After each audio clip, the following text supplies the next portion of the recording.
Web Blanqui, le reportage grand format. Bonjour, je suis avec Pauline. Bonjour, c'est Ivan. C'est quoi votre métier? Mon métier, c'est de coordonner des projets culturels. Ça veut dire que j'organise des projets, des actions avec les écoles, les collèges, les lycées. Par exemple, ça m'est déjà arrivé de venir au collège de Villeneuve-de-Marsan avec un artiste qui s'appelle Elias, qui vient des îles Comores.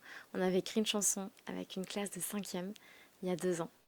Et j'organise aussi un festival que vous connaissez qui s'appelle La Route des Imaginaires, où on est sur la voie verte du Marsan et de l'Armagnac, et on s'arrête pour voir des spectacles, et notamment autour des arènes de Villeneuve-de-Marsan, avec un marché de producteurs, des animations.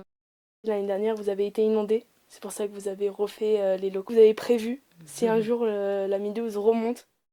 Alors, il y a plusieurs réponses à t'apporter.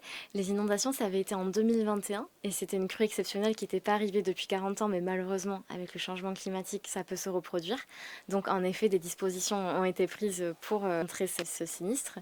Tu as pu voir en bas, hein, il y a la possibilité de mettre des bâtards d'eau. Voilà. La salle, les architectes ont réfléchi avec plusieurs propositions qui soient adaptées contre une éventuelle, malheureusement, inondation. Mais ça n'est pas la raison pour laquelle le Café Musique a été rénové. Ça faisait 10 ans que le projet était dans les tuyaux, comme on dit. 3 ans de travaux, parce que le lieu était plus du tout adapté. Et pour l'accueil du public et pour l'accueil des artistes. C'est pour ça qu'il a été entièrement reconstruit. Maintenant, quelles sont les capacités pour être debout et assis? Alors on peut accueillir 500 personnes debout plus l'organisation et 180 personnes assises.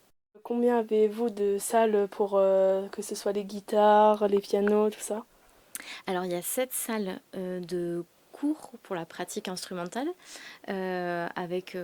comprenant une grande salle de pratique collective, une salle pour la batterie, 3 salles pour les guitares et basses, une salle pour les cours de clavier, une salle pour les cours de chant, et ensuite 2 studios de répétition pour que les groupes puissent venir répéter et s'entraîner avant un concert. Alors j'avais aussi une autre question. Est-ce que vous connaissez le programme des futurs concerts qu'il va y avoir au Café Musique? Ah oui, je le connais, je t'invite à le consulter, j'invite tous les jeunes auditeurs à le consulter. C'est disponible à la fois sur le site internet et aussi via des affiches ou le programme papier. Et je ne vais pas pouvoir tous te citer tellement il y a d'actions, de prévues, de concerts à partir du mois de novembre. Tous les week-ends, il va y avoir des concerts.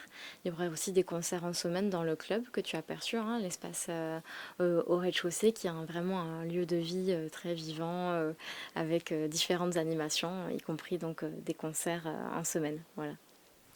Est-ce que, entre guillemets, on peut réserver la scène? Alors ça se passe pas. Alors autant un studio de répétition, en effet, on peut le réserver. La scène, c'est différent. Ça va être avec mon collègue programmateur et ça va être dans le cadre de partenariats, tu vois, des projets qu'on va construire ensemble avec d'autres associations ou d'autres organisateurs de concerts ou avec les groupes eux-mêmes. Mais en tout cas, toi, Sullivan, si tu veux organiser une grande fête et que tu veux réserver la scène du Café Musique, ça n'est pas possible. En tout cas, comme ça, il faut le construire ensemble. Voilà, ça n'est pas l'objet, ça n'est pas le but du lieu, d'être ouvert pour des particuliers, pour des fêtes. Voilà, c'est vraiment pour des concerts. Merci beaucoup pour répondre à toutes mes questions. Avec plaisir, vous êtes les bienvenus au Café Musique. Vous connaissez le chemin maintenant, donc on vous attend au 4 Cales de la Marine. Le lieu est complètement ouvert. Merci beaucoup. Notre rôle, vous donner la parole.